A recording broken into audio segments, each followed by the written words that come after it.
পোল্ট্রির ডিম ভাঙতেই ডিমের ভেতর থেকে বেরিয়ে এলো সাপের বাচ্চা। এমনটাই অনুমান করছেন শ্যামলা অঞ্চলের খোট্টাডিহি গ্রামের ডিহিপাড়ার বাসিন্দারা। এই ঘটনায় আতঙ্কিত এলাকাবাসী। সারা পৃথিবী জুড়ে প্রতিনিয়তই নানান আশ্চর্যজনক ঘটনা ঘটছে, আর এইসব ঘটনার সাক্ষী রয়েছে সাধারণ মানুষ। যেসব ঘটনা বা দৃশ্য মানুষ আগে কিন্তু দেখেনি, সেই রকমই এক ঘটনার সাক্ষী রইল জামুরিয়ার খোট্টাডিহি গ্রামের বাসিন্দারা। বৃহস্পতিবার জামুরিয়া বিধানসভার ও পাণ্ডবেশ্বর থানার অন্তর্গত খোট্টাডিহি গ্রামে ডিহিপাড়ার বাসিন্দা শেখ মান্নারের স্ত্রী মালা বিবি সকালবেলা তার ছেলের জন্য ডিম ভাজতে গেলে ডিমের ভেতর থেকে বেরিয়ে আসে সাপের বাচ্চা। এই দৃশ্য দেখে আতঙ্কিত শেখ মান্নার পরিবার সহ ডিহিপাড়ার বাসিন্দারা। স্থানীয় বাসিন্দা সোমনাথ মণ্ডল জানান যে এই ধরনের বিরল ঘটনা তাদের এলাকায় প্রথম দেখল। এতে আতঙ্ক ছড়িয়েছে এলাকায়। তিনি জনসাধারণের উদ্দেশ্যে সতর্কবার্তা দেন যে এই ধরনের ঘটনা অন্য কোনো জায়গাতেও ঘটতে পারে, তাই ডিম খাওয়ার আগে একটু দেখে নেবেন, তাছাড়া বড়সড় দুর্ঘটনা ঘটে যেতে পারে। পোল্ট্রির ডিম তো কখন ভাঙতে গেলে? এই সকালে 7টার সময়। কোথায় নিয়ে এসেছিলে? ওই দোকানে নিয়ে এসছে, এবার কোথায় নিয়ে এসছে আমি জানি না। এবার কাজে গেছে, সন্ধ্যায় আসুক তখন জিজ্ঞেস করবো কার দোকানে এনেছে। তো এটা কিভাবে বুঝলেন যে এটা সাপ?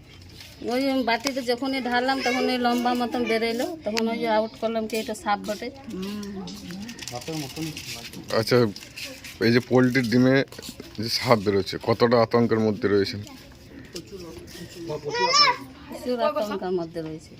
কতটা ভয় লাগছে? এটা যদি আপনি না দেখতেন, ঢেলে দিতেন, তাই খেয়ে নিত, এবার বাচ্চা ছেলে খেয়ে নিত, যেতে কুচু হয়ে যেত। এই ডিম যেমন বন্ধ হয়ে যেত।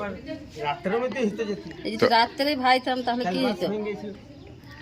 আচ্ছা, আপনি কি বলতে চাইছেন, মানে কি বলতে চাইছেন যে এবার ডিম খেতে গেলে সবাইকে কি বলতে চাইছেন, যে দেখে খাবেন? আগে ঢেলে দেখবেন তারপর খাবেন? আগে ঢেলে দেখবেন তারপরে খাবেন। আপনার নাম? মালা দিদি। সকালে আমরা যখন আসি তখন হঠাৎ আমাদের খবর দেয় যে ছেলেটার জন্য আমি রান্না করতে যাচ্ছিলাম, তখন আমি যখন ডিমটা ভাঙি তার মধ্যে সাপ বের হয়।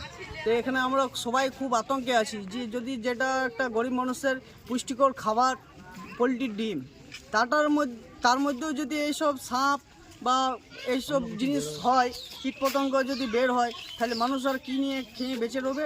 তাই এটা আমরা চাইছি যে সব ফার্ম থেকে ডিমগুলো আসছে যাতে সরকারভাবে ভেরিফাই করে ডিম পাবলিককে দেওয়া হয়, সেটাই আমরা একটু অনুরোধ জানাবো। আমরা খুব এখন আতঙ্কের মধ্যে বাস করছি। আমাদের এখানে যে খোট্টাডি শ্যামলা অঞ্চলে খোট্টাডি গ্রামে আজ যে ঘটনা ঘটেছে, একটা পোলট্রি ডিমের মধ্যে সাপের ছা বেরিয়েছে। এরকম হয়তো আরও ডিমে বেরোতে পারে।